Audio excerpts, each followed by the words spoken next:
During the Second World War, there were many war crimes committed by many different armies. Many of these resulted in post-war trials, such as the Nuremberg Trials, which sought to bring those members of Hitler's inner circle responsible of committing crimes against humanity to justice. But there were many massacres and war crimes that did go unpunished.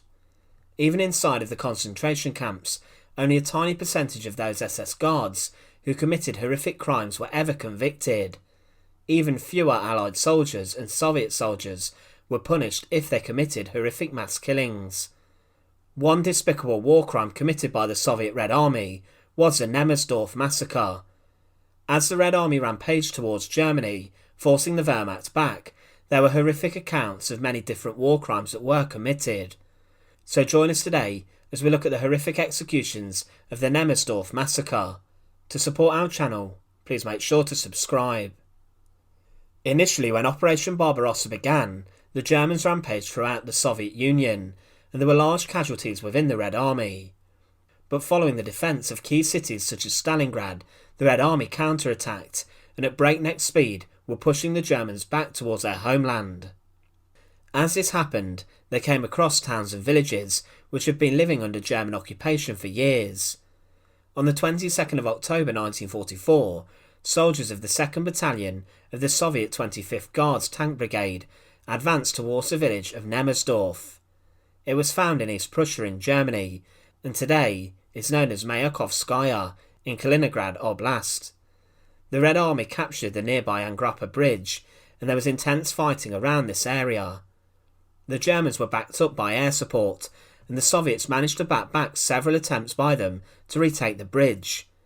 But during an air attack, a number of Red Army soldiers fled into the village of Nemmersdorf, near to the bridge.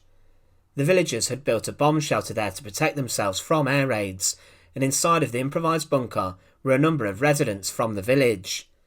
There's no doubt that there was bombing, gunfire and aircraft circling around the area of the village, and inside the shelter were 14 local men and women from the village. One woman, Gerda Mexelat, highlighted what happened then. The Soviet soldiers arrived inside of the bunker to take shelter themselves, and they then forced out the villagers to use the shelter themselves.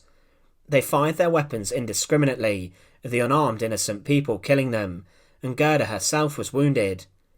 Inside of the village, other Soviet soldiers emerged and set up defences inside of Nemmersdorf. As the sun fell around, the Soviets then retreated from their positions on the bridge and gave the bridgehead to the Germans. It was as the Germans advanced, pushing the Red Army back, that they found the crimes that had been committed in Nemmersdorf. On the 24th of October 1944, they came across a large amount of innocent civilians that had been massacred. What they found was completely barbaric. Many of the inhabitants had been killed in horrific ways. One old man was found with his throat cut through with a pitchfork, and his body was hanging on a barn door. Many more had been shot by the Soviets indiscriminately, and many had been trampled and ran over by Soviet tanks. Allegedly near to the bridge, many were shot as they tried to flee the Red Army. Later tribunals would uncover the true horrors of the massacre.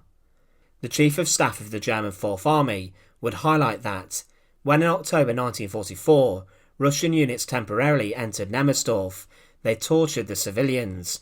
Specifically, they nailed them to barn doors and then shot them.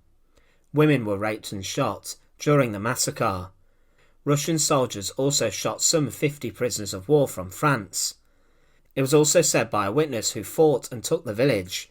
In the farmyard stood a cart, to which more naked women were nailed through, their hands in a crucified position. Near a large inn, the Rotter Krug, stood a barn, to which each of the doors had a naked woman nailed through, the hands in a crucified position. In the dwellings we found a total of 72 women, including children and one old man, 74 all dead. Some babies had their heads bashed in. German propaganda immediately used the Soviet atrocity and massacre to perpetuate the brutality of the Red Army. They sent investigators and other officials from neutral countries, and they were sent to look at the massacre, but they did not manage to create an international incident around this.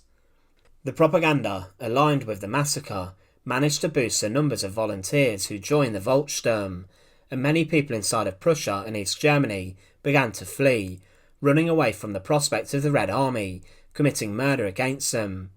This even caused many roads to become jammed, slowing down supply routes to the German front lines. The Germans claim that almost all of the 653 villagers of Nemmersdorf were massacred, but the Soviets stated that between 20 and 30 were killed. It was believed after the war that the German reports of the number of deaths were inflated to shock the population, and that Goebbels tried to stir up the German civilians against the Soviets who were advancing. It was believed that some of the efforts Goebbels went to embellishing the massacre were using images from other villages and coupling them with Nemmersdorf, with some of the images being used from other villages in East Prussia where Soviets had also committed atrocities. It was even accused that the German army may have used some civilians to shield one of the attacks on the bridgehead, and then the images of the dead innocent people were used in propaganda. The true horrors of the Nemmersdorf massacre aren't 100% confirmed, as the Germans and Soviets, it's believed, both stated that the number of villagers killed was an unrealistic amount. The German figure has been claimed to have been too big, and the Soviet figure it's claimed is too low. The most realistic account is based on the German soldiers' statements who discovered the massacre, that 74 German civilians were massacred, along with 50 other prisoners of war. There may have been more, as it's not clear whether this number includes those killed inside of the bomb shelter. What isn't disputed is the fact that at the village, the Soviet Red Army did commit a massacre, one of many that shamefully they were guilty of, committing as the Second World War came towards its conclusion. Once again, thanks for watching. To support our channel, please make sure to subscribe, and once again, thank you so much for watching.